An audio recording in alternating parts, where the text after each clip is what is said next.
Mabait naman kasi yung si Irish. Pwede mo siyang pakiusapan na hindi mo na magbibigay dahil wala ngang pera dito sa bahay. Sana ginamit mo yung kakapiranggot mong utak para magsinungaling.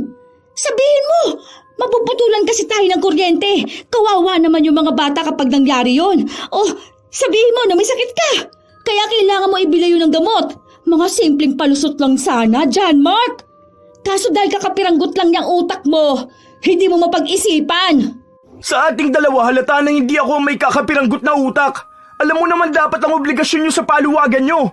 Ginamit mo ang pera, natural kailangan mong ibalik. Hindi yun libre, Herlin. Yung inabono ni Irish galing sa sarili niyang pera. Sabi niya nga para pa sa anak niya. Alam mo naman na siya lang mag-isang nagtataguyod sa anak niya. Tapos yung nanay pa niya may sakit. Kargo niya rin yun. Yan sanang intindihin mo. Hindi na nila kasalanan kung naubos na ang pera mo dahil lang sa mga layaw mo. Oras na para ibalik yun. Pera nila yun. Nakakahiya na nga na ikaw pang dapat puntahan dahil kailangan ka singilin eh. Mabait na nga yung tao, kailangan mo pang abusuhin. Kung ikaw hindi ka nahihiya, pues ako hiyang-hiya na ako sa dami mong utang. May mga tao na nagiging gahaman pagdating sa pera. Kaya sa oras na magkamali sila, ay sila pa mismo ang gagawa ng paraan para mapabagsak ang iba. Katulad na lamang ni Herlin na kahit siya na ang may atraso, siya pa ang makakaisip na gawa ng masama ang kapwa. Ngunit ang bawat desisyon may malaking kapalit. Kung anong ginawa mo sa iba, siyang babalik ng mas higit pa. Ano na naman ba yung naiisip mo? Ang dami na nga nating utang, gusto mo pang dagdagan.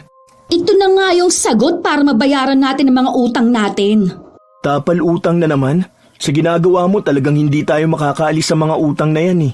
Basta, maniwala ka lang sa akin. Kapag nakasahod ako sa paluwagan, nasa 80K din yun ano? O, bayad na lahat ng utang natin tapos may sobra pa. Pwede na natin gamitin yung sobra para bumili ng mga gamit o kumain sa labas. Saan ka naman kukuha ng panghulog mo monthly ha? Ang laki niya no? Tingin mo ba kaya nating hulugan yan palagi? Alam mo naman ang trabaho ko. Kapag natapos namin ng maayos yung kusina ni na Fernan, wala na naman akong trabaho. Hahanap na naman ng mapapasukan. Kaya nga ayaw ko nangungutang ka, di ba? Kasi ang hirap makabayad. Tingnan mo ngayon, palagi na lang may nagpupunta rito sa bahay. May weekly na hulugan ka pa sa loan mo. Paano naman kasi na hindi ako uutang o maglo-loan? Kulang na kulang tayo sa budget. 3 ang anak natin nag-aaral, John Mark. Kaya naman talaga ang budget kung sana natitipid lang natin. Kaso maluho ka rin. Kahit hindi naman natin kailangan, gusto mong bilhin. Nitong nakaraan lang nag-loan ka sa one hand. Ginamit mo pa yung tindahan ni Tikay para sabihin na yun ang negosyo mo. Tapos yung pera na nakuha mo, pinambili mo lang ng speaker. Ang mahal niyan, 3,000. Ano namang gagawin mo dyan sa speaker na yan? Meron naman yan sa Shopee na tig 150 lang ah. Maganda yan. Malakas din kapag magpapatugtog.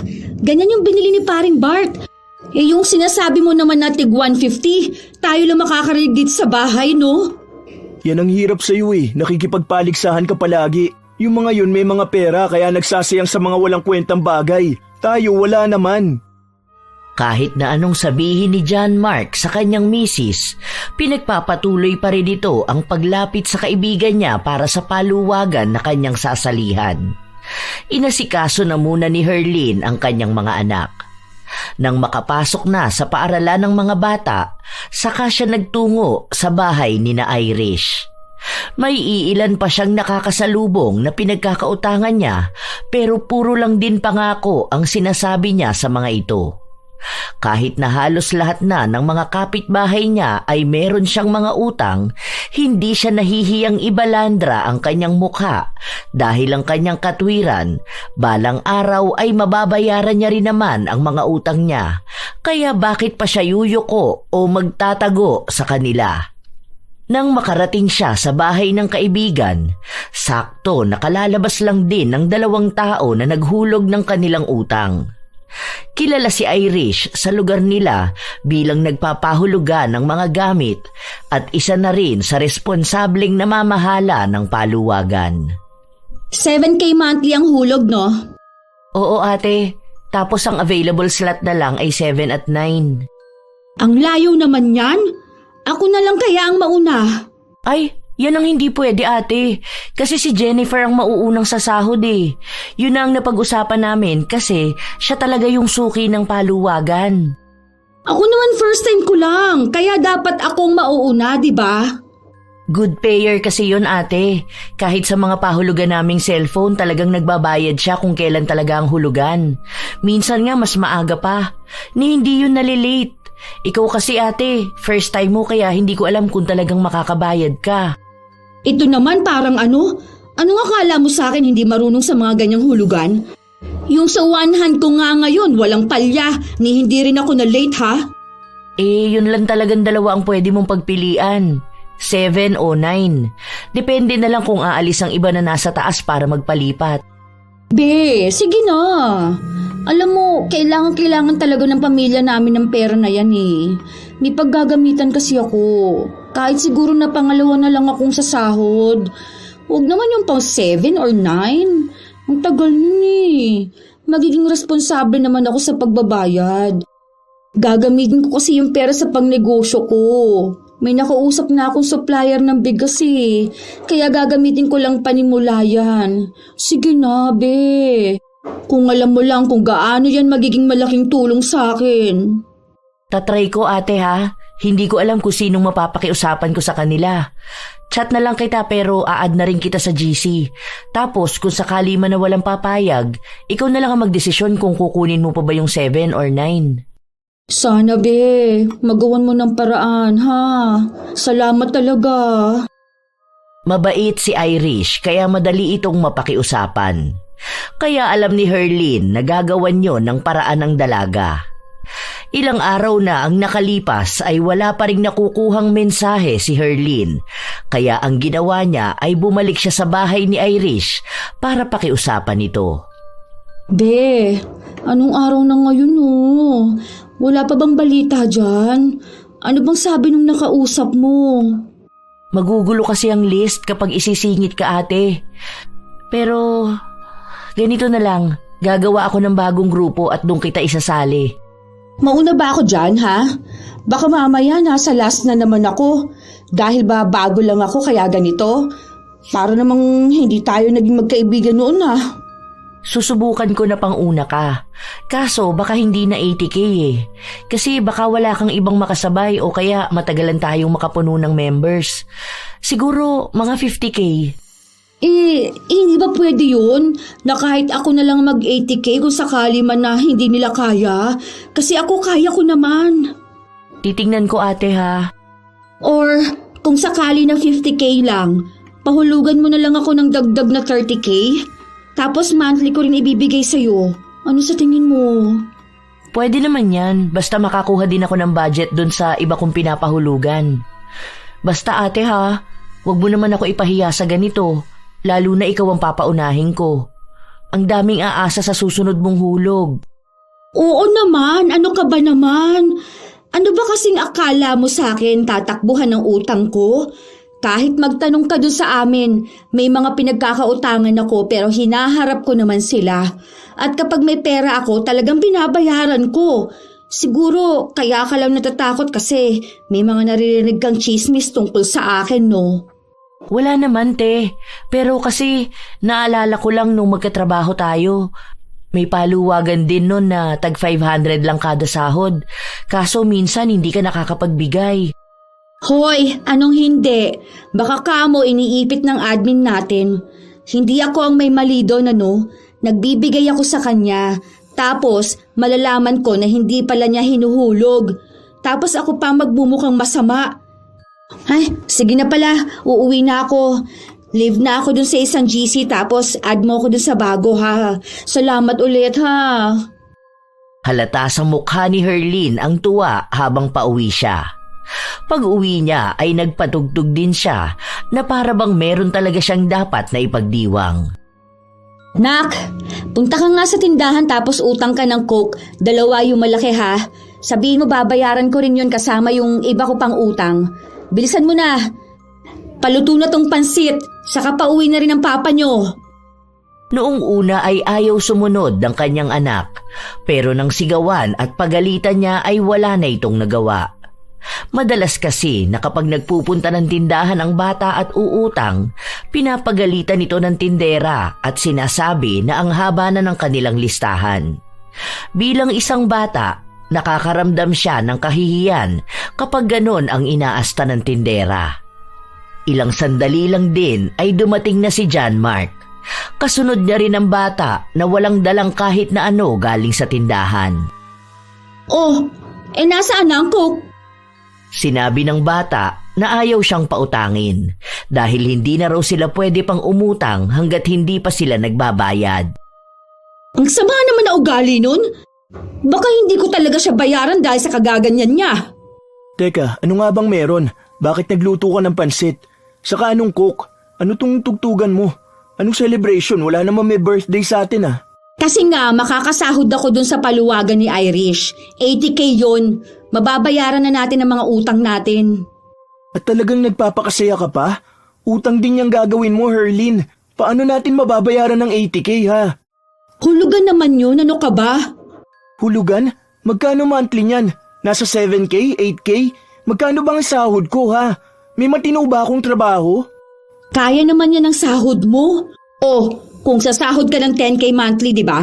Yung 8K ihuhulog ko. O may 2K pa tayo. Mabubuhay ba tayo ng 2K na yan sa isang buwan? 3 bata na nag-aaral? Baka akala mo isang beses lang tayo sa isang araw kakain. Ikaw ang lalaki. Dapat ikaw ang mag-isip ng ibang paraan kung paano tayo magkakaroon ng pagkain. 9 hours pasok mo dyan sa trabaho mo. Pwede ka pa ng sideline, no? Kunwari uuwi ka ng 4 p.m. O tapos mula 4 p.m. pwede ka pa hanggang 10 p.m. magtrabaho sa iba. Kailangan mo lang ng tiyaga at disiplina sa sarili mo dahil pamilyado ka ng tao. Dapat madiskarte ka para sa pamilya mo. Yun naman talaga ang ginagawa ko, di ba? Kaso hindi naman araw-araw may nakikita akong ibang mapapasukan. Wala naman akong ibang alam na trabaho eh. Yung iba naghahanap ng diploma. Hindi nga ako nakapagtapos ng elementarya. Hay, basta. Huwag mong sirain ang maganda kong mood ha. Kaya may celebration ngayon dahil biyaya yung 80K na makukuha ko. Wala akong pakialam kung hulugan ba yon o anuman. Kung sakali man na hindi ako makakahulog, mabait naman si Irish. Pwede ko yun pakiusapan, no? Hindi porket mabait, ganyan ka na sa kanya. Single mom yun, di ba? Ibig sabihin, kakailanganin din niya yung ibibigay niya sa'yo. Kasi kung hindi mo yan babayaran, siya nang sasalo niyan. Maawa ka rin naman sa tao. Huwag mo na ituloy yan. Unti-unti naman ang nababayaran ng utang natin eh. Huwag mo na lang dagdagan kakatapal. Mayaman yun. Hindi naman niya nagpapahulugan kung wala siyang pera. Isa pa, nagsusustento naman ng tatay ng bata. Tapos sa dating asawa niya rin galing yung pangpuhunan niya dyan sa mga pinapahulugan niya. May isa pa siyang negosyo eh. Yung mga pinapa-order niyang puto. Oh, di ba? Hindi siya mawawala ng pera. Pero pinaghihirapan naman niya lahat ng nakukuha niya ngayon. Basta wag mo nang kukunin yun at baka lalo lang tayo mabaon sa utang. Ay naku, baka hanggang paglaki ng mga anak natin sila pa magbayad sa mga yun. Kawawa naman sila. Wag mo na lang akong kontrahin. Alam mong malas siya mga negative na pag-iisip eh. Basta kaya natin. Tara na, kumain na tayo. May pera ka pa ba dyan? Bigyan mo anak mo, pabili ka ng Coke.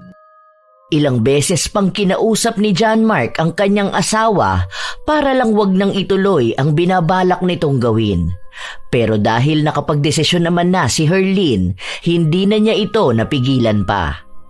Sa paglipas ng mga araw, dahil inaasahan ni Herlin na may makukuha siyang pera, ay ipinagpatuloy niya pa rin ang pangungutang. Hanggang sa sumapit na ang araw na pinakahihintay niya. Maaga pa lang ay naroon na siya sa labas ng bahay ni Irish. Sorry, te. Kanina ka pa ba dyan? Ang sabi ko naman sa'yo after lunch. Anong oras pa lang? Oo, kanina pa nga ako tawag ng tawag sa'yo.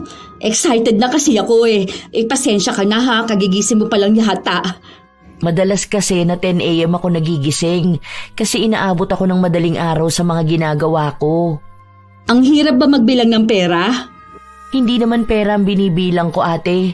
Inililista ko lang yung mga nakakahulog. Tapos update ko sa kanila, saka sa mga sasahod ng paluwagan. Tapos yung sa business ko pa, mga pa-order.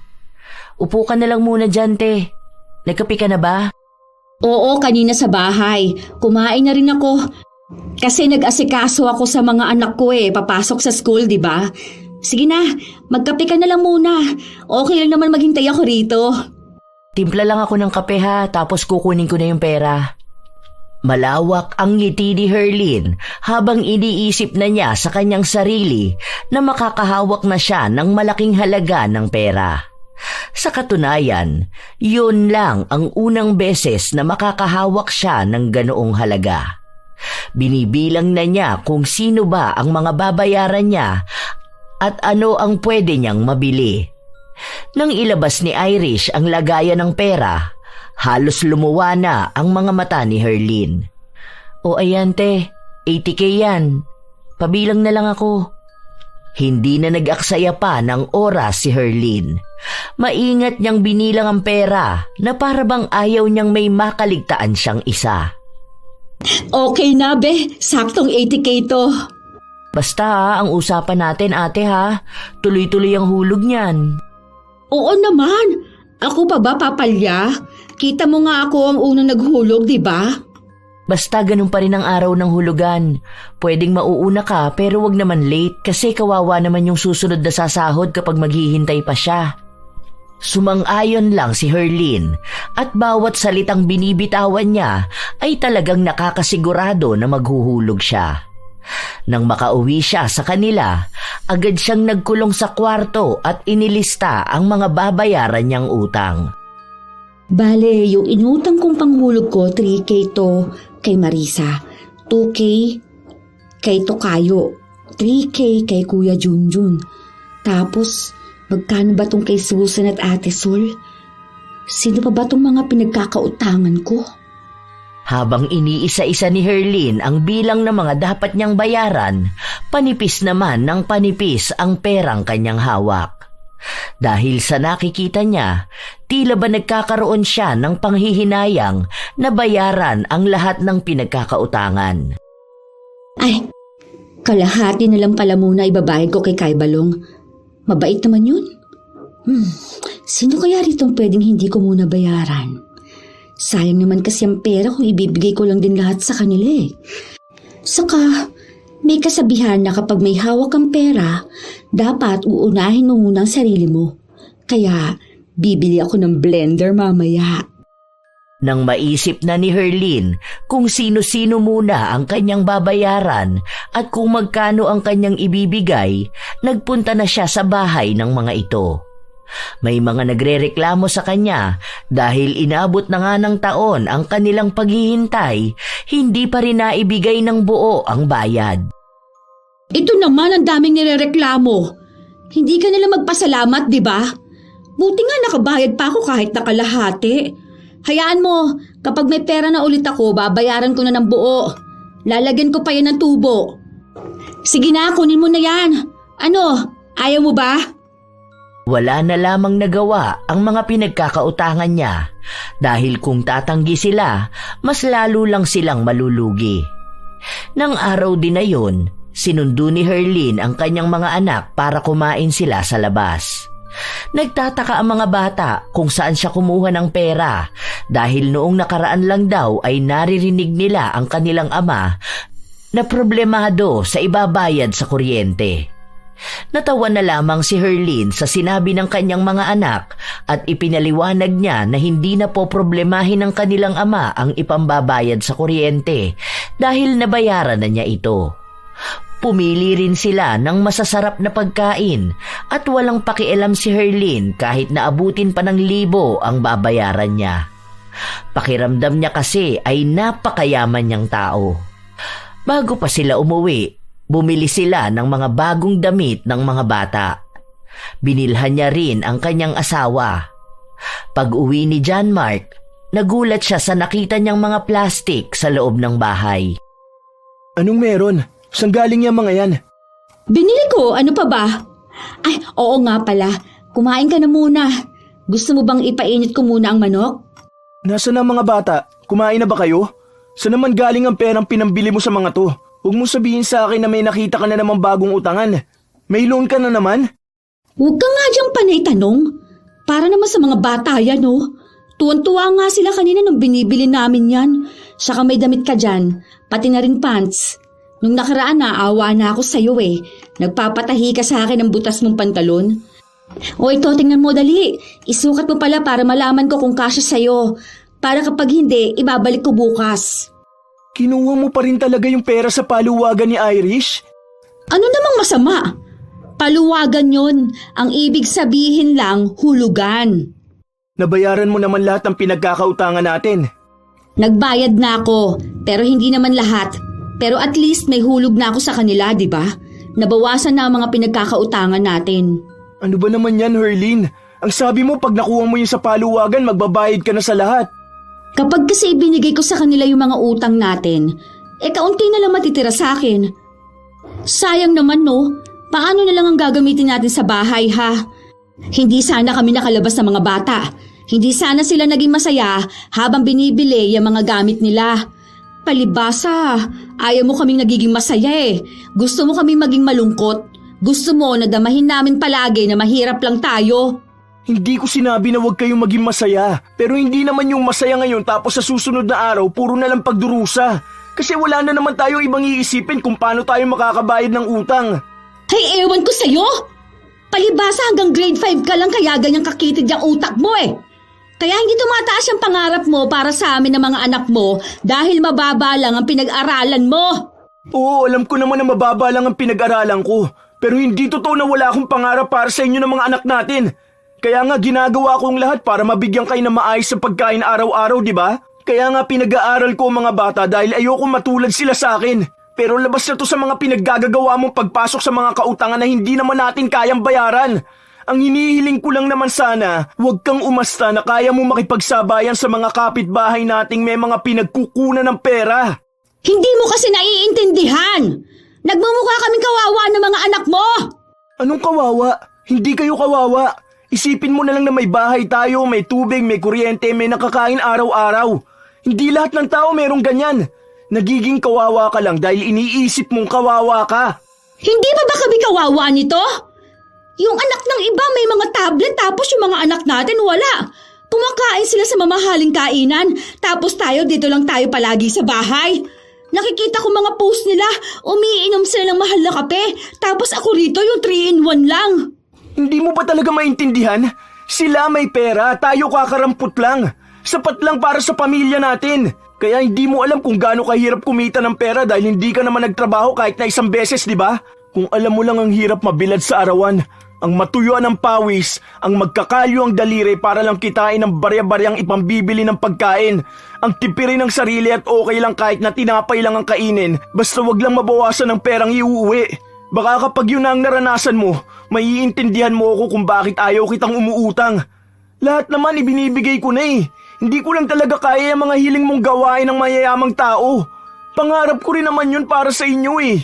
Kapag nakakakita ako ng mga bata na may magagandang gamit, iniisip ko rin na sana kaya ko yung bilhin para sa mga anak ko. Pero hindi ibig sabihin na gusto kong bilhin yun, uutang na ako ng pera o gagamit ako ng pera ng iba.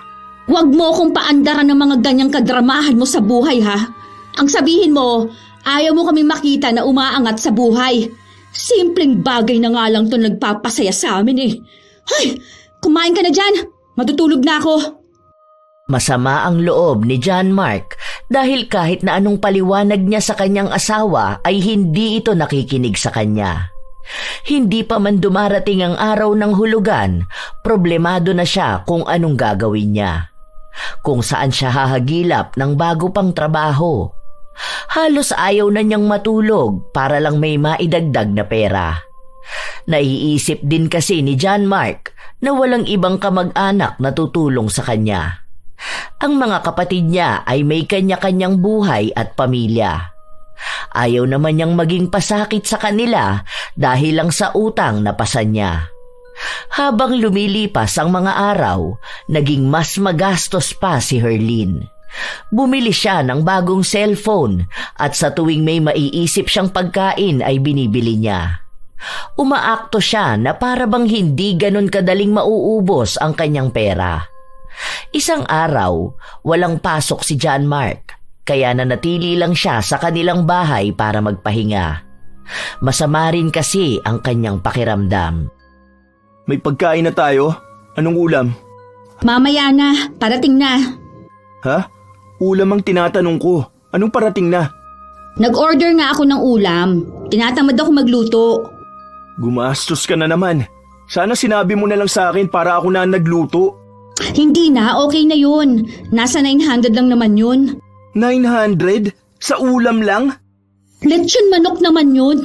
2 na. Para mas marami tayong makain. Huwag kang ang OA dyan. Ang mura lang yan. Mura para sa yung 900? Alam mo bang sahod ko na yan sa 2 araw?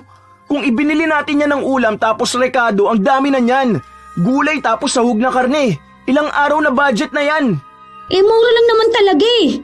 Namamahalan ka lang kasi wala kang pera. Isa pa, paminsan-minsan lang naman tayo kakain yan. Para saan ba yung pera na hawak ko? Di ba para ipambili? Isa pa, kakainin din naman natin yan. Ayaw mo yun? Ganado kakain ng mga bata. Hindi naman mapili ang mga anak natin. Ikaw lang ang nagpupumilit sa kanila na maging maarte. Aba, syempre naman gagawin ko talaga yan. Para at least, maramdaman naman nila ang buhay mayaman. Para iisipin nila na balang araw magiging ganon din sila. Ibig sabihin lang ng ginagawa ko, parang sineset ko sa utak nila na kapag yumaman sila, ganito ang buhay nila. Hindi mo alam yon, kasi wala ka namang pangarap sa buhay. Ang pangarap mo, makabili ng bagong martilyo. Hindi ganyan ang pangangaral sa mga bata. Matatalino ang mga anak natin. Maiintindihan nila kung anong buhay ang meron tayo. Kung nakikita nila na ganito tayo, ang ibig sabihin lang nun magsusumikap sila sa buhay. Para balang araw hindi sila mamumuhay ng ganito. Ako nga, wag mong pinapangaralan ha. Grade 5 ka lang. Ako umabot ng second year high school. Kaya akong mas may alam ng mga bagay-bagay. Tingnan mo nga to oh. Nag-comment si ate sa picture ko. Naiinggit siya dahil kumain kami ng mga bata ng pizza. O tapos, yung mirror shot ko pa. Nakita ang bago kong cellphone. Hindi ka ba masaya na kinaiinggitan na ako ng mga tao? Ibig sabihin umaasenso na ako. Tayo. Hindi ako magiging masaya sa ganyan. Kasi peke naman ang pinapakita mo sa kanila eh. Para lang masabi na angat ka. Pero ang totoo, baon ka naman sa utang. Umirap lang si Herlin habang sinasabi yon ng kanyang asawa. Habang lumilipas ang mga araw, patuloy na nagwawaldas ng pera si Herlin. Kung anong maisipan niyang kainin, binibili niya agad. Kapag may gamit siyang natipuhan, kinukuha niya agad. Puro labas lamang ng pera, pero wala siyang ginagawa para tulungan ang kanyang asawa na magpasok ng pera sa kanilang pamilya. Ang mahalaga lamang para kay Herlin ay ang pekeng kasikatan niya sa kanyang pamilya at mga kaanak. Ipinapakita niya na asensado na ang kanilang buhay, lalo na sa mga kaanak niyang mababa ang tingin sa kanya. May mga nangungutang sa kanya pero hindi niya pinagbibigyan ang mga yon. Pinapayuhan niya na para bang may alam talaga siya pagdating sa kaperahan. Hanggang sa dumating na ang araw na kinatatakutan niya. 1,000 na lang talaga to? Teka nga lang. Baka may naipit ako. Nasaan na ba mga pinaglagyan ko ng pera? Halos baliktarin na niya ang buong bahay nila pero wala na siyang ibang nakita maliban sa 1,000 na hawak niya. Problemado pa siya dahil ubos na ang kanilang gasol. Hindi niya rin napansin na wala na rin silang bigas. Kailangan na rin niya ng pera dahil may isa siyang hulugan. Dahil mas nauna ang maniningil, doon niya ibinigay ang pera. Hindi pa siya nakakapagluto ng pagkain at mamaya lang ay uuwi na ang mga bata. Sakto naman, bago umuwi ang mga bata ay nauna ang kanyang asawa. Bumili ka na muna, tapos bigas din, ha? Para makapagluto na ako. Wala akong pambili ng gasol, hindi ko pa naman sahod eh. Bakit? Wala ka na bang pambili? Wala nga akong pera, naibayad ko na kanina. At bakit wala kang pera? Di ba dapat sahod mo ngayon? Hindi nga maibibigay ngayon, bukas pa raw. Di gawan mo ng paraan. Anong gusto mo? Ako pa iisip kung saan tayo kukuha ng ipambibili ng gasol at bigas? Mangutang ka na lang sa kakilala mo. Babayaran mo naman kamo bukas kapag nakasahod ka na. Ano ba naman yan? Hindi mo malang iniisip kami rito sa bahay. Dapat kapag ganyan sahod, hindi ka pumapayag na delay. Kung anong araw ang sahod, ganun mo rin dapat makukuha. Ang mangmang mo naman kasi, kaya ka naluloko niyang pinapasukan mo. Hindi ako mangmang. Alam ko sinasabi sa akin. Isa pa, hindi lang naman akong hindi pa nakakasahod. Hindi ko kasalanan kung nawalan na ng gasol. Dahil nung nakaraan, nag-abot ako sa'yo ng pera. Ayan kasi sinasabi ko sa'yo na kung sana alam mo hawakan ng pera mo, hindi ka masisimot ng ganito ngayon. Akin ang cellphone mo. Sasanla ko yan para makabili tayo ng gasol at bigas. Ayoko, hindi pwede. Alam mong ito na nga lang ang libangan ko rito sa bahay, kukunin mo pa? Anong gusto mo? Kumain o tumitig lang sa cellphone mo? May luma ka naman pwedeng gamitin Pinagtalunan pa nilang dalawa ang cellphone. Pinipilit ni Herlin ang asawa na maghanap ng taong mauutangan pero ayaw ni John Mark dahil nahihiya na siya sa mga tao. Galing din sa mahirap na pamilya si John Mark pero hindi sila sinanay ng kanilang mga magulang na umuutang. Dahil sinasabi sa kanila na ang perang hihiramin nila ay galing din sa paghihirap ng ibang tao. Dahil wala ng pagpipilian, kahit nalabag sa kalooban ni Herlin, ibinigay niya ang cellphone para maisanla ito. Ilang araw siyang nakasimangot dahil lumang cellphone ang kanyang gamit. Marami na kasi itong basag at hindi na napipindot ng maayos. Habang nakaupo sa labas ng bahay si Herlin, dumating naman ang kanyang asawa. O bakit ka naman nakasimangot dyan? Paano naman kasing hindi ako sisimangot kung ganito ang cellphone ko? Hindi man lang ako makapag-TikTok o selfie. Wala akong pang-post na reels. Kailangan pa ba yun? Pumasok ka na sa loob, malamok dito. Uso pa naman ang dengue ngayon. Ano palang gagawin mo bukas? Hulugan mo na sa paluwagan. Bakit? Hindi mo ako bibigyan ng pera bukas? Anong ibibigay ko sa'yo? May kikitain ako dun sa isa kong pinasukan pero 2K lang yun.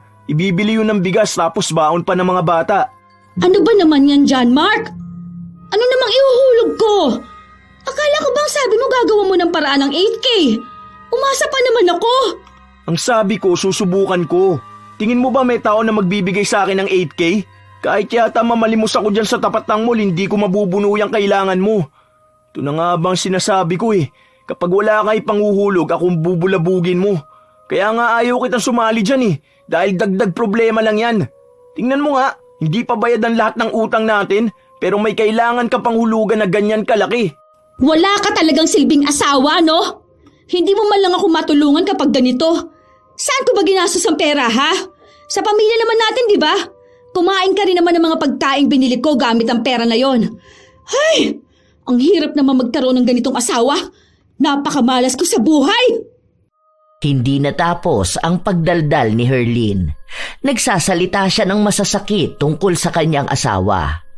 Mga bagay na dapat ay hindi na niya sinasabi.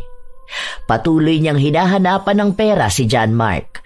Kahit na ilang beses naman na sa kanyang ipinaliwanag na wala siyang pagkukunan ng ganun kalaking halaga. Kinabukasan, hindi nagbukas ng cellphone si Herlin dahil alam niyang tatawagan siya ni Irish. Wala siyang hawak na pera kaya wala siyang maihuhulog. Balak na lang sana niyang hayaan si Irish at magbibigay na lang siya kapag may hawak na siyang pera. Pero pinuntahan siya sa kanilang bahay para maningil. Halate, hindi naman pwede yung ganyan Alam mo naman nahulugan mo ngayon. May next na sa sahod pa. Nakikita mo naman na may sakit ako, di ba? Sige na, sa susunod na lang, abunuhan mo na lang muna yan. Di ba gano'n naman talaga ang gawain ng admin? Oo nga ate, pero alam mo naman din siguro na may anak ako, di ba? Malaking halaga yung hulog mo kung palagi akong mag-aabono sa'yo. Hindi naman palagi Ngayon lang naman. Promise, sa sahod ng mister ko, ako mismong pupunta sa bahay niyo para bayaran ka. Maawa ka rin naman sa akin. May sakit ako Wala nga akong may pambili ng gamot kaya tinitiis ko na lang to. Wala ka ba dyan kahit na magkano na lang, te? Wala talaga, be. Sorry ha. Hayaan mo, kapag nagbigay sa akin ng asawa ko, abot ko kaagad sa'yo. Ate, Huwag naman sanang palaging ganito ha. Alam mo naman na mabait ako at nag-aabono, pero hindi ko kaya kapag palaging ganito. May iba rin akong pinagkakagastusan. Ayaw ni Irish mamilit, lalo pat magaling magpanggap si Herlin na meron nga talaga siyang sakit. Ilang araw pa ang lumipas, hindi pa rin nagbibigay ng pera si Herlin. Nakuha na niya ang sahod ng kanyang asawa, pero iniipit niya ang pera. Isang araw, maaga pa lang ay nasa bahay na nila si Irish at dahil naroon si John Mark, siya na ang kumausap dito. Pasensya ka na talaga ah. Ito lang ang kaya ko eh. Kuya, 2K lang to. Saan naman to aabot? 8K ang dapat ihuhulog ni Ate Herlin. Inabunuhan ko na nga yun. Ginamit ko na nga yung pera na para sa anak ko eh. Oo, naiintindihan ko naman. Alam ko na mabigat na halaga yun at hindi ko rin talaga kaya. Pero pangako kapag nakuha ko na yung isa ko pang sahod, ibibigay ko kaagad sa'yo. Pasensya ka na talaga, Irish. Sige kuya. Pero sana naman totoo na yan ha. Malapit na naman ang hulugan. Sana naman buo na maibigay yun. Kasi buong halaga ang ibinigay ko kay Ate Herlin. Oo, pinag-iipunan ko na yan. Gagawa ako ng paraan para dyan. Pasensya na talaga. Dismayado na lumabas si Irish. Nang masigurado na wala na talaga siya, lumabas ng kwarto si Herlin. Bakit mo naman binigay sa kanya yung pera? Di ba ang sabi ko sa'yo na pakiusapan mo lang siya na hindi ka nga muna makakapaghulog? 2K din yun, John Mark! Ilang beses na kita pinagsabihan eh! Napakabobo mo talaga! Huwag mo akong pagsasalita ng ganyan. Tama lang ang ginawa ko. Magkano bang kailangan mong bayaran sa kanya? 8K yun, di ba? Pero magkano lang ang naibigay ko, 2K? Tapos ako pa sasabihan mo ng bobo. Mabait naman kasi yung si Irish. Pwede mo siyang pakiusapan na hindi mo na magbibigay dahil wala ngang pera dito sa bahay. Sana ginamit mo yung kakapiranggot mong utak para magsinungaling. Sabihin mo, mapuputulan kasi tayo ng kuryente. Kawawa naman yung mga bata kapag nangyari yun. O sabihin mo na may sakit ka. Kaya kailangan mo ibili yun ng gamot. Mga simpleng palusot lang sana, John Mark. Kaso dahil kakapiranggot lang yung utak mo, hindi mo mapag-isipan. Sa ating dalawa halata na hindi ako may kakapiranggot na utak. Alam mo naman dapat ang obligasyon nyo sa paluwagan nyo. Ginamit mo ang pera, natural kailangan mong ibalik. Hindi yun libre, Herlin. Yung inabono ni Irish galing sa sarili niyang pera. Sabi niya nga para pa sa anak niya. Alam mo naman na siya lang mag-isang nagtataguyod sa anak niya. Tapos yung nanay pa niya may sakit. Kargo niya rin yun. Yan sanang intindihin mo. Hindi na nila kasalanan kung naubos na ang pera mo dahil lang sa mga layaw mo. Oras na para ibalik yun. Pera nila yun.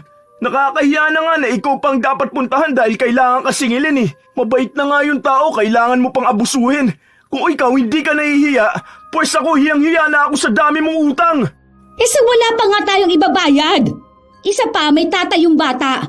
Maniwala ka naman dyan sa sinasabi ni Irish na ginamit niya ang pera ng anak niya. Halata naman pinapadalhan siya ng dati niyang asawa. Wala na tayong pakialam dun.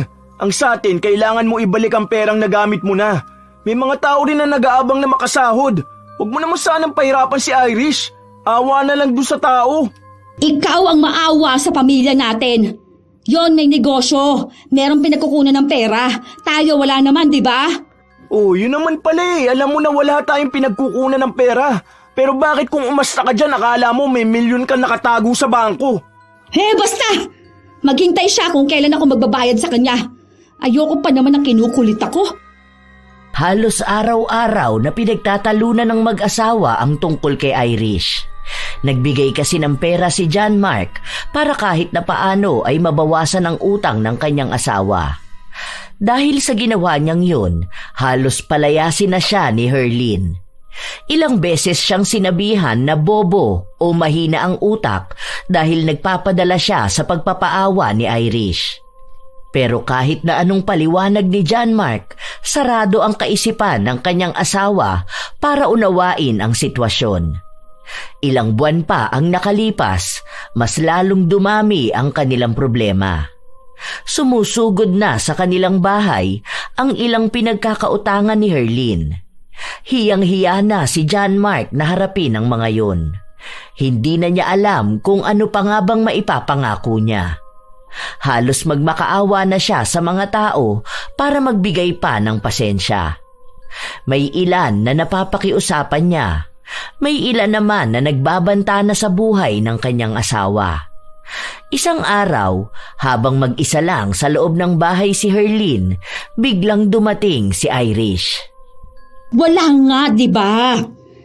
Kahit maghubad ako sa harapan mo, wala kang makikitang pera na pinagkakaipit-ipit ko. Kasi ate, wala na akong ipang-aabono. Nasa ospital si mama, sinugod namin kahapon. Yung pera nga dun sa business ko nagamit na rin. Hindi pa nakakasahod yung susunod Alam mo, nakaka-stress ka na eh. Hindi ka mapakiusapan eh. Wala nga, di ba? Hindi talaga maintindihan? Te, kahit magkano na lang. Sige na. Kapag sinabi kong wala akong pera, ibig sabihin wala. Ano bang hindi mo maintindihan sa sinasabi ko, ha? Ang simple lang na. Kung may pera ako, di sana ibinigay ko na sa'yo, di ba? Sa wala nga kasi. Alam mo, sa lahat ng ayoko, yung ang kulit-kulit. Maghintay ka kung kailan ako magkakapera, ha? Akala mo naman kasi talagang aping-api ka. Akala mo wala kang pera, kahit na ang dami naman sana. Huwag kang maging gahaman, aba. Baka yan pang ikamatay mo. Sige ate, aalis na ako. Pasensya ka na. Walang nagawa si Irish. Dahil ayaw niya ng gulo ay umalis na lamang siya. Kahit na pinagbigyan na ng dalaga si Herlin, hindi pa natapos ang inis niya rito, lalo na noong pinaparinggan na siya ng ibang mga kasama niya sa paluwagan. May nagsabi na baka raw ipatawag siya sa barangay. Natakot si Herlin dahil iniisip niya na baka makulong siya at mapahiya. Gusto niyang takasan ang kanyang utang pero hindi naman siya pwedeng lumipat ng bahay. Meron na ring social media. Mas madali siyang maipapahiya kapag inilagay ang kanyang litrato. Hanggang sa nakita niya ang isang ulat tungkol sa mga mangkukulam. Hindi ko alam kung ano bang nasa isip ko. Pero siguro kapag namatay na si Irish, wala na rin akong utang. Ibig sabihin, clear na yung 80K. Wala nang kukulit sa akin. Wala na ring huhulugan ng asawa ko. Magkano kaya bayad sa mga mangkukulam? Hoy, wala naman palang presyo. Tamang donasyon lang. Aba, ayos to. Dahil sa kanyang naisip, naghanap si Herlin ng mangkukulam sa kanilang lugar. Hindi siya nagtanong sa mga tao dahil iniisip niya na baka malaman nila ang kanyang masamang balak. Nang makakita siya, hindi siya nag-aksaya ng oras para puntahan yon. May dala siyang litrato ni Irish at ang buong pangalan nito. Bago isagawa ang ritual, sinigurado ng mangkukulam ang gusto niyang ipagawa. Oo, yon ang gusto ko. Basta patay agad ha, yung walang ibang makakaalam ng ginawa ko. Sinabi ng mangkukulam ang mga maaaring maging epekto sa kanya sa oras na gawin na nila ang ritual, pero sadyang walang konsensya at takot si Herlin. Ang mahalaga lang sa kanya ay matapos na ang kanyang utang. Mangyayari lang yon kapag namatay si Irish. Nang matapos ang ritual, naghulog si Herlin ng walang laman na sobre sa lagayan ng donasyon ng mangkukulam. Natatawa pa siya sa kanyang ginawa dahil ang iniisip niya ay naisahan niya ang mangkukulam. Gumawa ito ng bagay na pabor sa kanya nang wala siyang inilalabas na pera. Nang araw din na yun, nabalitaan nila ang biglaang pagkamatay ni Irish.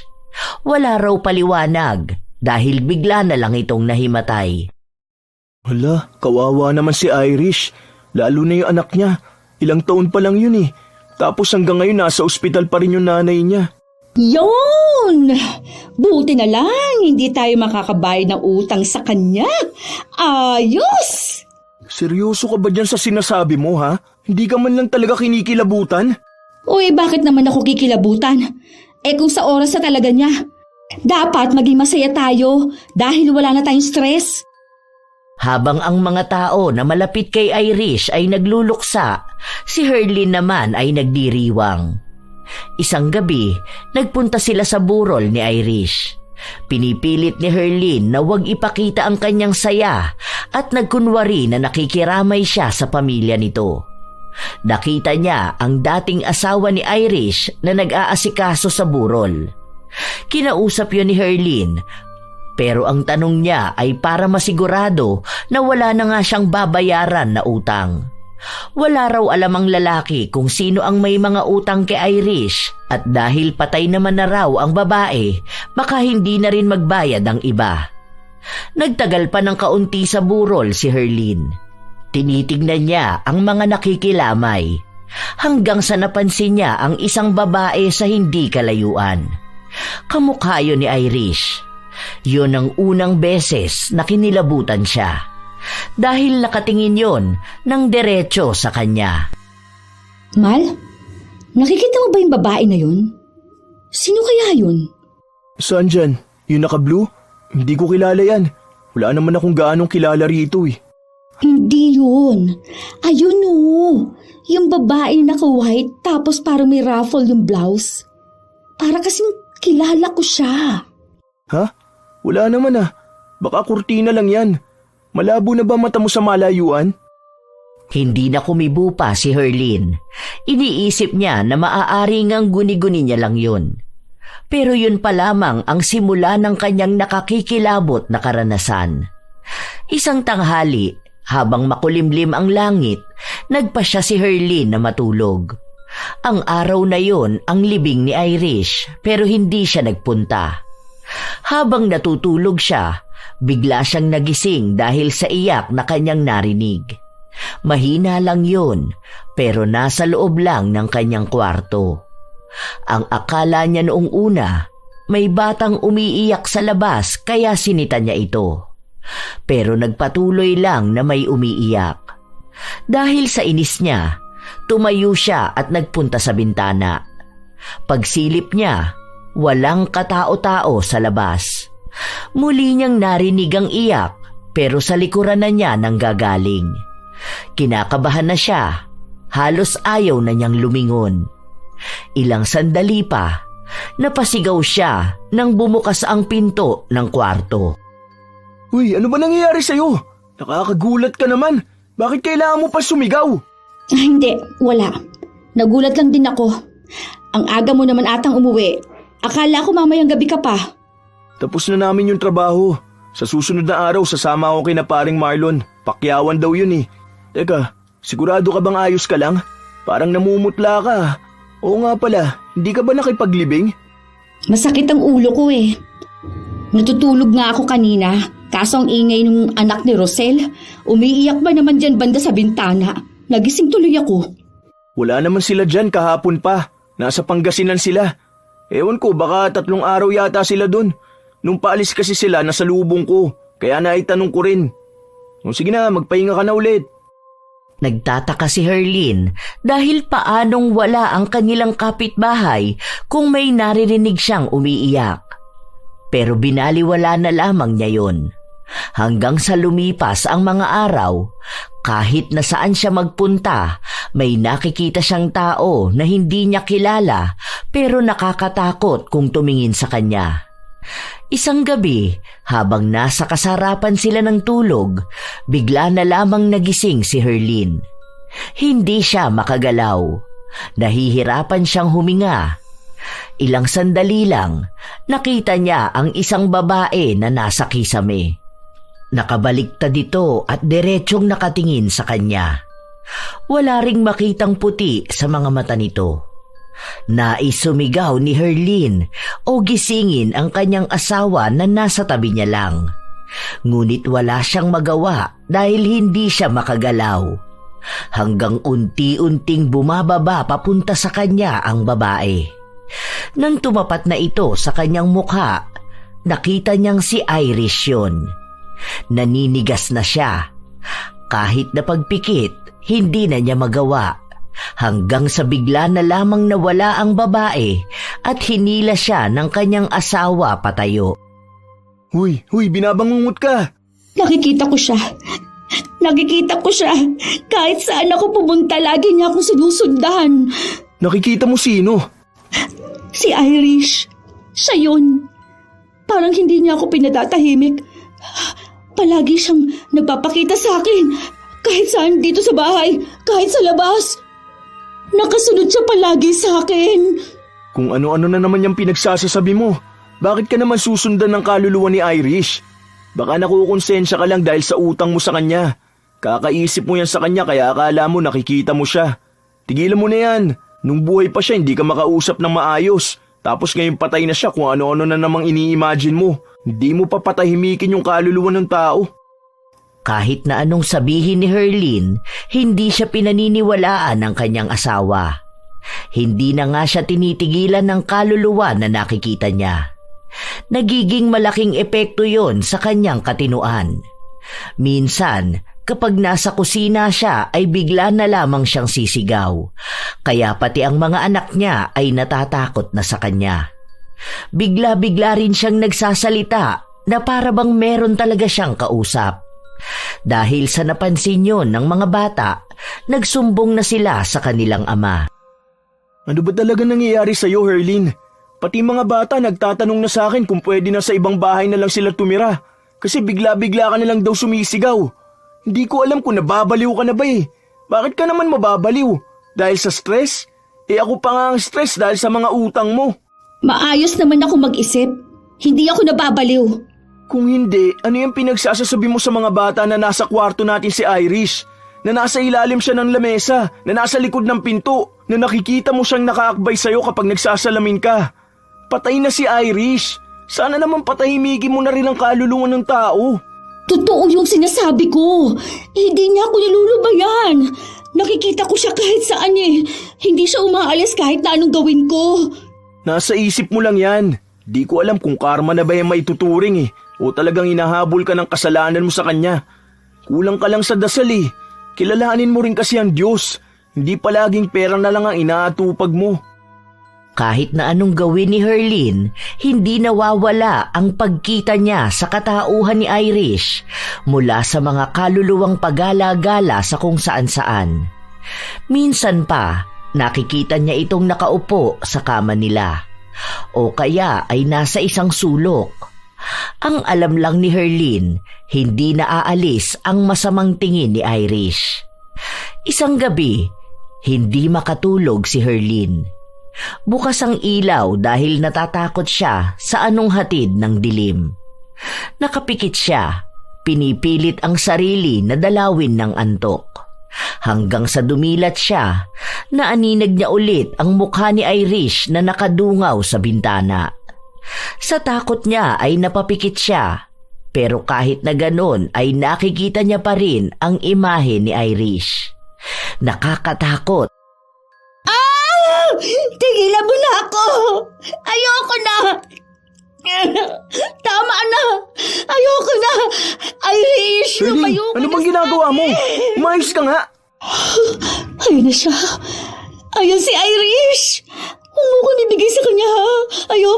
Ayoko! Natatakot ako! Gusto niya rin ako mamatay. Ayoko! Ayun na siya! Ayan na, lumalapit na siya! Doon ka! Lumayo Walang ka sa Irish! akin! Wala na siya! Patay na siya! Nasa likuran mo siya. Ano ba? Kaya natatakot ang mga anak mo dahil ganyan ka eh. Walang Irish, okay? Wala siya rito dahil patay na siya. Nailibing na siya. Kaya kung dinadalaw kanyang konsensya mo dahil sa utang na hindi mo binayaran, utang na loob, wag mo nang idamay ang mga tao rito sa bahay. Pero nakikita ko siya. Tulungan mo naman ako. Ano bang maitutulong ko sa'yo? Magdasal ka, tapos humingi ka ng tawad sa nagawa mo kay Irish dahil hindi mo na nabayaran ang utang mo sa kanya. Yun lang naman ang alam kong atraso mo sa kanya eh. Maliban na lang kung may iba pa, kaya akala mo dinadalaw ka niya. Doon lang pumasok sa utak ni Herlin ang ginawa niyang paglapit sa mangkukulam. Dahil ang mangkukulam lang naman ang nakakaalam ng kanyang ginawa. Kaya ang ginawa niya ay bumalik siya para makausap ito. Ano bang nangyayari sa akin ha? Hindi mo naman sinabi na dadalawin ako ng babae na yon. Gawad mo ng ibang paraan. Natatakot na ako. Minsan binabangungot ako at nararamdaman ko may mabigat sa dibdib ko. Tapos makikita ko siya. Baka mamatay naman ako. Pati ang pamilya ko apektado na eh. Nagalit lang sa kanya ang mangkukulam at sinabi na bawi lang sa kanya ang nararanasan niya. Pinaalala sa kanya ang kalokohan na ginawa niya noong nagpagawa siya ng ritual para kay Irish. Ang panloloko niya sa donasyon. Wala akong dalang pera nun. Isa pa, marami naman nabibigay sa'yo eh. Grabe ka naman kung isang beses lang manlilibre ka ng serbisyo mo eh. Napakaswapang mo naman. Dahil sa sinabi niya, ay mas lalong nagalit sa kanya ang mangkukulam at sinabi sa kanya na wag na siyang babalik doon. Dahil sa susunod na makita siya ng mangkukulam, ay tutuluyan na ang kanyang buhay. Sinabi rin ng mangkukulam na ang nararanasan ni Herlin ay dulot na rin ng kanyang kasamaan ng ugali. Binabawian na siya ng karma at kahit na kailan, hindi niya magagawang takasan ang hatol na yon. Dahil ayaw naman siyang tulungan ng mangkukulam, umisip na lamang ng ibang paraan si Herlin kung paano mawawala ang kaluluwang sunod ng sunod sa kanya. Isang hapon, pag-uwi ng mga bata, naabutan nila ang kanilang ina na nakaupo sa sahig habang may kandilang pumapalibot at nasa loob ng pabilog na asin. Sa takot ng mga bata, lumabas ulit sila. Wala ni isa sa kanila ang nais na samahan ang ina sa loob ng bahay. Hanggang sa sumapit ang gabi, nasa labas lang sila at doon sila naabutan ng ama. Anong ginagawa niyo dyan? Bakit hindi kayo pumasok sa loob? Ay, alam niyo naman na malamok dyan eh. Mamaya magkadengge pa kayo. Nasaan ba mama niyo?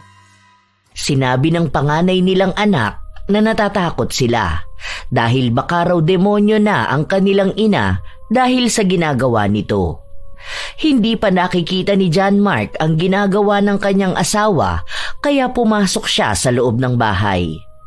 Nasa loob pa rin ng ginawa niyang proteksyon si Herlin. Kaya naman pala hindi makapasok ang mga bata. Huwag mo sirain yan. Protection ka yan, laban sa masamang elemento. Alam mo kung anong masamang elemento? Ikaw yun. Hindi mo man lang inisip ang mga anak mo. Nandun sila nagtsatsaga sa labas, nilalamok. Anong klaseng ina ka ba ha? Kaya parang ayoko nang iwan ng mga bata kasama kay. Baka mapahamak pa sila. Para din yan sa atin. Para hindi tayo susundan ni Irish. Wala ngang Irish! Meron! Sinabi sa akin ng mangkukulam na hindi ako titigilan ni Irish. Palagi siyang susunod sa akin. Gusto ko na magkaroon ng normal na buhay. Gusto ko na ulit maging masaya. Parang awa mo na. Tulungan mo naman ako. Mangkukulam? Anong pinagsasasabi mo? Yung mangkukulam na nilapitan ko para kulamin si Irish. Huwag mo sabihin sa akin kaya namatay si Irish dahil pinakulam mo siya. Oo. Pero para naman yun sa atin eh. Tingnan mo, hindi ka na nagpapakahirap para bayaran siya, di ba? Yung pera mo, para na sa pamilya natin. Kaya tulungan mo na akong alisin siya ng tuluyan sa buhay ko. Napakasama ng ugali rin kasi nung mangkukulam na yun eh. Masyadong sakim sa pera. Kaya nagalit siya nung nagbigay ako ng walang laman na sobre. Wala naman siyang gasto sa pangkukulam eh. Mura lang naman yung kandila na gamit niya. Tulungan mo na ako. Akin na yan. Tumigil ka na! Punong-puno na ako sa'yo, Herlin. Hindi ko alam kung anong klaseng tao ka. Paano mo nagawang patayin ng isang taong wala namang masamang ginagawa sa'yo? Sa sobrang kahayupan mo, sumamba ka pa sa kadiliman. Dahil sa pera! Hindi ba sapat na dahilan yon? Pera kapalit ng buhay ng iba? Sinira mo pati yung pangarap ng anak niya. Marami ka nasira dahil sa kabaliwan mong yan. Hindi kasalanan ni Irish kung bakit ka nabaong sa utang. Ikaw ang unang lumapit sa kanya. Ikaw ang nagpumilit na isama ka sa lintik na paluwagan na yan. Masyado kasi mataas ang ambisyon mo eh. Buti sana kung ikaw ang kumikilos para maabot yun. Pero hindi. Pera ng iba ang winaldas mo. At sa kakapalan niyang pagmumukha mo, ikaw pa may ganang magpakulam. Huwag mo akong pinagsasalitaan ng ganyan. Ni hindi mo nga alam ang pinagdaraanan ko sa buhay. Gulong-gulong ng utak ko kakapilit niya na maghulog ako. Ang sama niyang tao. Hindi niya ako maintindihan. Wala namang iintindi sa'yo dahil walang katuturan niya sinasabi mo. Una pa lang alam mo nang wala ka ibabayad sa kanya. Pero tinanggap mo pa rin yung pera. Tapos anong ginawa mo? Nagbuhay mayaman ka na parang hindi nauubos ang pera mo. Alam mo yan nangyayari sa'yo? Yan ang mismo karma mo eh. Huwag ka sanang tigilan niyang kaluluwa ni Irish para magbayad ka sa mga kasalanan mo. At talagang sa'yo pa nang galing ang mga salita na yan, ha? Wala ka talagang kwentang asawa ni hindi mo man lang ako tulungan. Hindi na kita matutulungan dahil wala akong magagawa sa karma ng pinagbabayaran mo. Ginusto mo yan eh. Nung lumapit ka sa mangkukulam at magpapatay ng tao, sana alam mo nang may malaking kapalit yan sa'yo. Kaya wala nga ibang dapat sisihin kundi ang sarili mo. Wala akong kwentang asawa, pero may kwenta akong ama. Kaya hanggat may oras pa, isasalba ko ang mga anak ko sa demonyo nilang ina. Kahit na anong galit ni Herlin sa kanyang asawa, ayaw siyang tulungan. Lahat na lang ng mga kamalasang nangyayari sa kanya ay kay John Mark niya sinisisi. Kung nabigyan lang daw sana siya ng magandang buhay ni John Mark, hindi naman naaabot sa punto na sasali siya sa paluwagan kahit na wala siyang ipapambayad. Ibinalik sa kanya ni John Mark ang mga salita na yon at sinabi na sa kanilang magkakapatid, si Herlin lang daw ang may maayos sanang pamilya. Siya pa ang swerte dahil napapakain siya ng maayos habang ang mga kapatid niya ay gutom sa mga tamad nilang asawa. Hindi naman daw lumaki sa mayamang pamilya si Herlin kaya bakit niya inaasam na ititira siya ni John Mark sa mansyon. Isang araw, walang pasok si John Mark nang mapansin ni Herlin na nag-eempake ito ng damit ng mga bata. Anong gagawin mo dyan sa damit ng mga bata? Ililipat ko sa kabilang bahay. Kabilang bahay? Kaninong bahay? Kina kuya, doon ko muna dadali ng mga bata dahil naaawa ako sa kanila rito. Madalas na hinihintay muna nila akong dumating bago sila pumasok ng bahay. Puno na ng takot ang mga bata. Ayaw ko na yun ang kalakihan nila. Ilalayo mo sa akin ang mga anak ko? Tingin mo ba kaya mo pa maging nanay para sa kanila ha? Kahit nga ang sarili mo hindi mo maharap eh. Natatakot sila sa'yo. Lalo kapag nagsasalita ka mag-isa o bigla kang sisigaw tapos sasabihin mo na may babaeng nakalambitin sa kisame. Tingin mo anong magiging reaksyon ng mga bata? Dahil totoo naman ang nakikita ko. May babaeng nakalambitin sa kisame. Minsan nakasilip sa bintana o nasa loob ng banyo. Totoo lahat yun. Nakikita ko. Totoo yun sa'yo bilang ikaw lang naman ang pinaparusahan. Hindi kami kasama sa karma mo. Kaya wag mo kami idamay sa anuman nangyayari sa'yo. May maganda pang kinabukasan ng mga bata. Anong gusto mo gawin sa akin? Iwan na akong mag-isa rito? Hindi pwede. Alam mo na nga ang nangyayari sa akin eh. Sasama ako sa inyo. Hindi ako lilipat. Ang mga bata lang. Napag-usapan na namin to ni kuya. Kinausap ko na rin ang mga anak natin. Hindi sana ito mangyayari kung pinakinggan mo ako noon eh. Kaso wala na. Huli na ang lahat eh. Ang kailangan ko na lang isipin ngayon ang kapakanan ng mga bata. Ilalayo ko na sila sa'yo dahil hindi na rin mapipigilan ang paglala niya sakit mo sa utak. Wala na ring nagawa pa si Herlin sa pag-alis ng mga anak niya dahil mismong mga bata na ang nakiusap sa kanilang ama na lumipat na sila ng bahay. Naging matatakutin na rin kasi ang mga bata at kahit saan sila magpunta, pakiramdam nila ay sumusunod sa kanila ang sinasabi ng kanilang ina. Dahil madalas na si Herlin na lang ang naiiwang mag-isa sa loob ng bahay, mas dumalas na ang pagkita niya sa kaluluwa ni Irish. Wala naman itong ginagawa pero takot na takot siya sa tuwing nakatitig ito sa kanya. Minsan pa, nakita niya si Irish na nakatayo lang talaga sa gilid ng higaan nila, habang si John Mark ay masarap ang tulog. Dahil na rin sa nangyayari kay Herlin, naaapektuhan na ang kanyang kalusugan. Hindi na siya nagkakaroon ng maayos na tulog, hindi na rin siya gaanong makakain. Nangayayat siya ng sobra. Ayoko na. Tama na! Ayoko na, lumayan mo na ako. Patay ka naman na eh. Wag!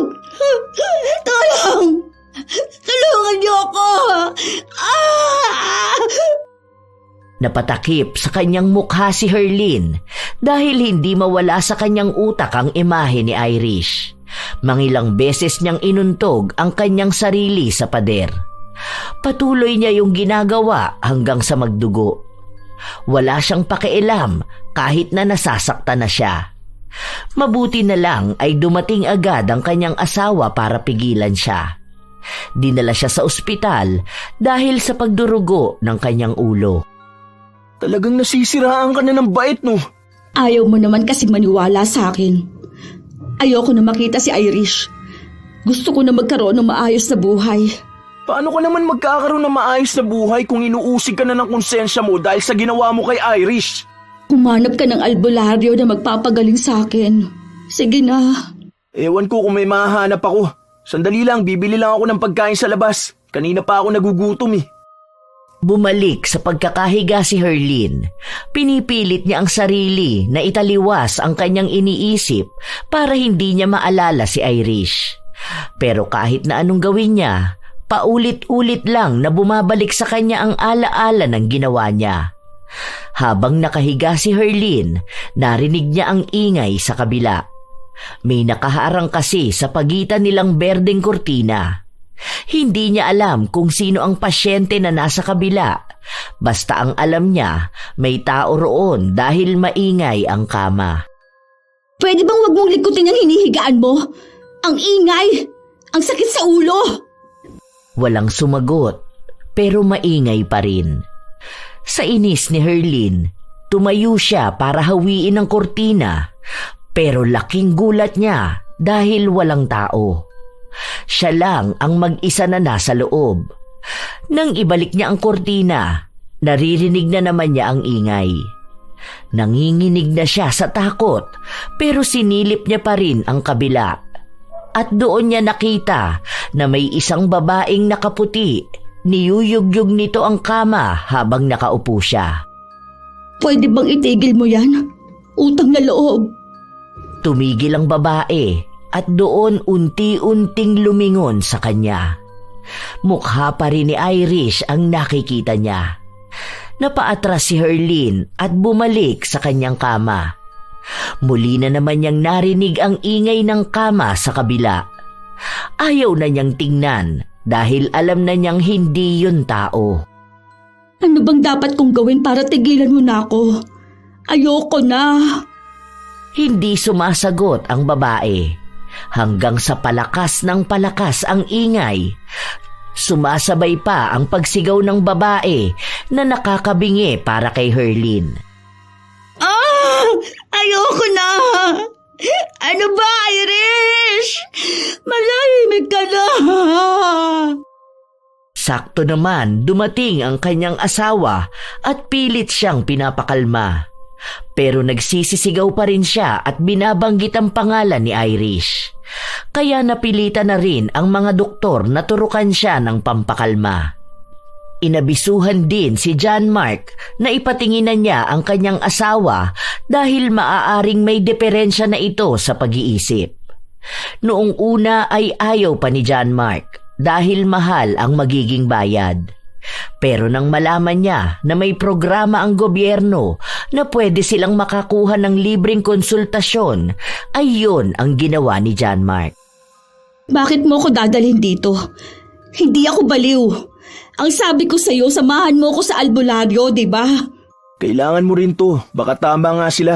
Kaya ka nagkakaganyan dahil sa nakukonsensya ka sa utang mo kay Irish.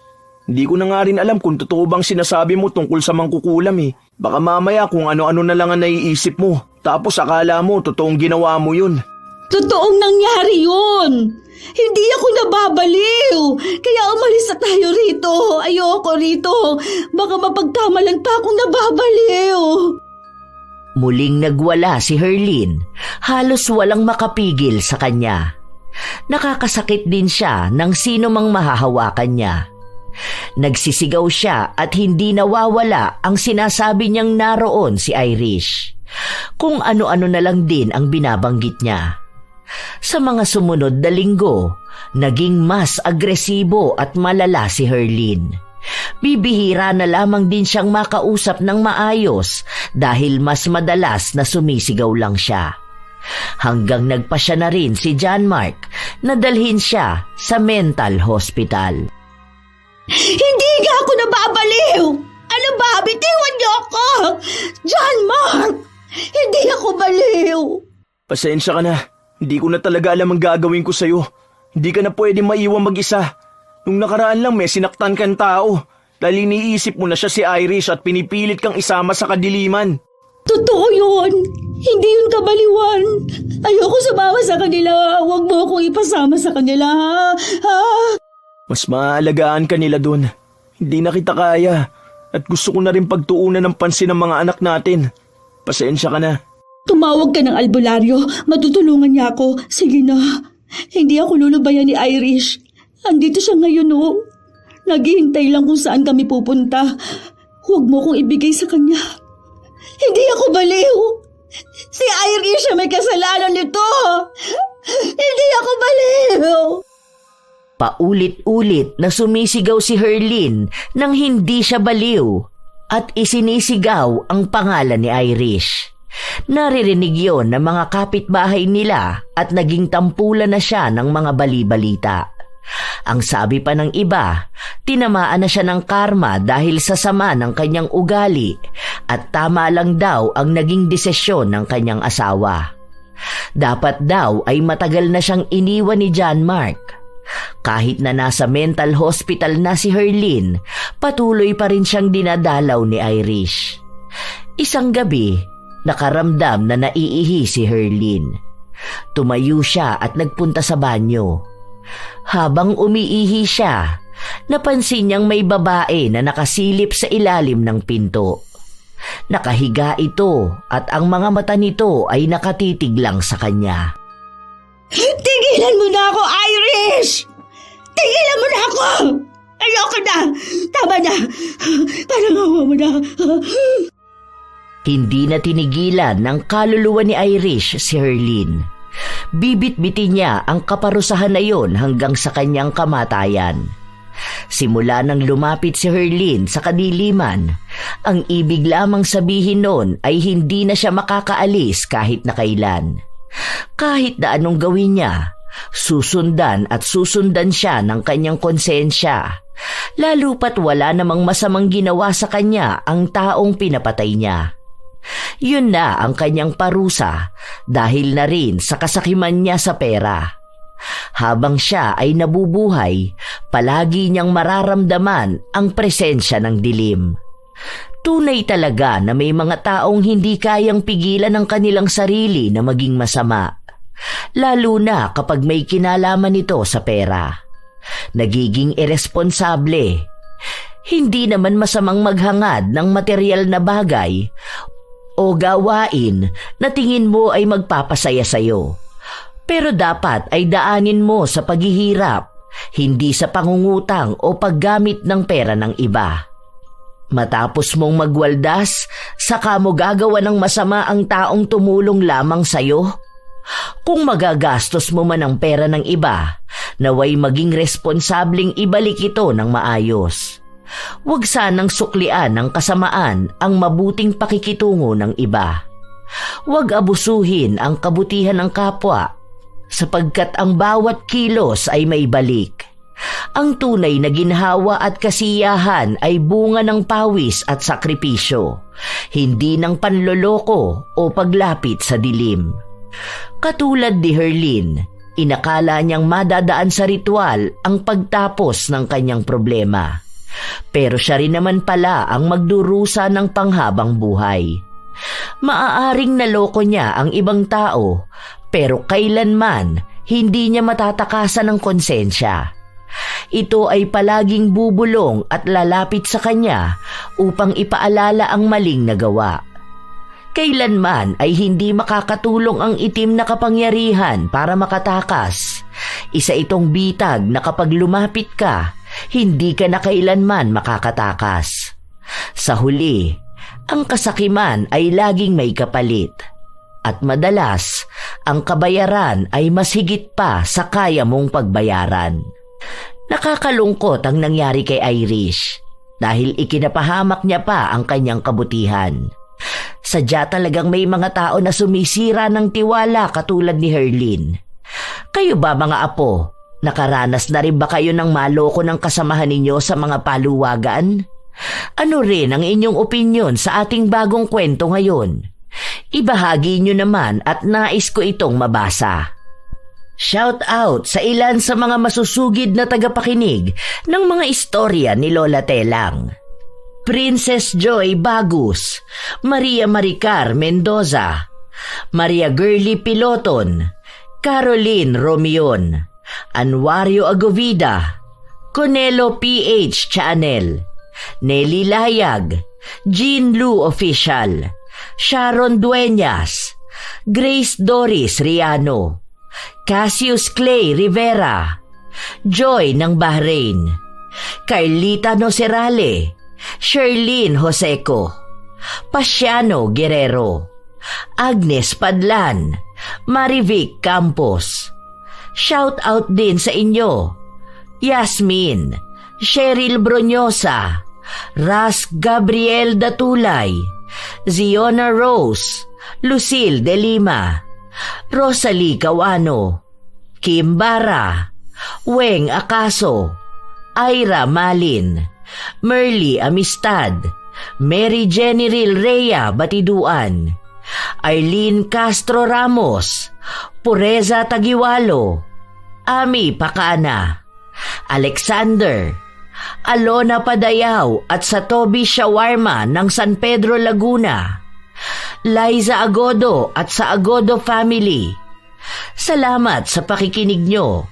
Svena Calvin at shout out din kina Mang Jose, Siopaw, Adobo, Negra at Barok. Jodel Bernardo at sa RGI Fam, lalo na sa Packing Department. Lani Capile, Leonora Consensino, Like Queenie, Marco Nanes, sa kanilang boss na sina Kuya Rowel, Ate Myra at Myrel Jam ng Amira Boxes Handicrafts. Happy birthday kay RJ Florano ng Barangay Kabulusan, Jenna Nolasco, Joe Nanaman at sa Nanaman at Nunez family ng Iligan City, Bingbing Acevedo at sa Acevedo family, Neri Domingo, Gemma, Jackie Lu Palma, Abby Ruiz, Maud Bishari at Kaylin Labra, Angela Cancelier, Ian Rabasano at kay Moon and Chan ng Malaybalay Bukidnon, Norvia Cabanyero, Purificacion Fernandez Dulay, Jing Bueno. Mahal kayo ng Lola Telang, Catalea Soto at sa kanyang pamilya na nasa Basilan, Soto at Angkon family, TJ Malaki, Harjam Estoche, Jessica Marie Ramos, Cathy Alfonso, Jane Ruiz, Liana C., Annabel Mendoza, Beth, Nida Kiambao, Mamiliana Nalugon, Noemi Garcia Pabunan, Corazon Cacalda, Kopi Chow, Emma Dumato, AD Mako, Glory Lee Olivo, at happy birthday kay Sheren Solero Masagka. Shout out sa inyo, Flor de Lisa Galang, Lynn Caones, Judith Bisnar, Jerlyn Arbado, Kimberly Espanyola, Jaja Barakiel, Adela Lee, Zane Axel Ranada, Jeline Sapra, Ergen Blanza, kina JM Ecleo, Yumi at Mayflor ng Dinagat Islands, Asodisen Serila, Jocelyn Balangkit at sa Loremas family, Bernadette Alegarbes, Celestina Sigua, Elma Arriba Madrigal. Kumusta kayo? Assorted Love Hurts KSA, Hana Maylin Sesgundo, Monet Taningko, Gloria Taer. Shout out sa Escarda family ng Team Manok, kina Boss Boyet, Madam Rose at Janine Escarda. Shout out din kina Jerry, Jimmy, Jera, Leonard, Munding, Mike Gian Fuentes, Arnold, Gloria, AJ at sa Taer family, Vincent, Angie, Yael, Wendy, Tantan, Weng at sa Armada family, Nelia Muñez, Badet Yap, Dara Constantino, Roxanne Gaudicos, Ana Bolante, Lynette Reparado, Irene Benavides, Joyce Rubino, Josie Aniban, Genevieve Kadapan. Shout out sa mga solid kong apo, Sydney Crosswind at sa kanyang anak na si Chrisine Lane Bandoho, Supladang Pasaway, Lovely Rose Roa at Princess Rain Roa Alawami, Kimpoy Feliciano, Hazel Fiesta, Marie the Lightworker, Gia Gigi, Francisco Neng at Jeremy Saranillo Francisco, Matt Sarol, Mel Santarita, Esteli Reyes at sa Reyes family ng Marikina City, AJ Chua, Vicky Yabut, Roy Lacandalo, Josefina Fuelias, Feber Añada, Mike James Tapak, Will Maleses at advanced happy birthday sa kanyang mga anak na si Donna Leses sa September 28 at Shireen Leses sa September 30. Leonisa Cobo, Lurian Vitalicio, Jenny Suzuki, Raquel Hasegawa and to her husband Mitsuru, Maria Lee Nakagawa, Lynn Hasegawa, Elise Padilla, Lydia Lopez, Gemstone Claro, Lance MBB, Rosalina Bugayong, Ami Yong, Ami Bag, Angelina Ignacio, Ray Galedo at sa Galedo family ng Kabuyaw, Laguna, Roslyn Mangilin, Cherry May Libiran, Robert Crimen, Razon Yao, Mil Rose Demate, Jaime Constantino, Jennifer Makasinag at Alma Naong. Ito ang inyong Lola Telang at maraming salamat sa lagi niyong pagsubaybay at pakikinig mga apo.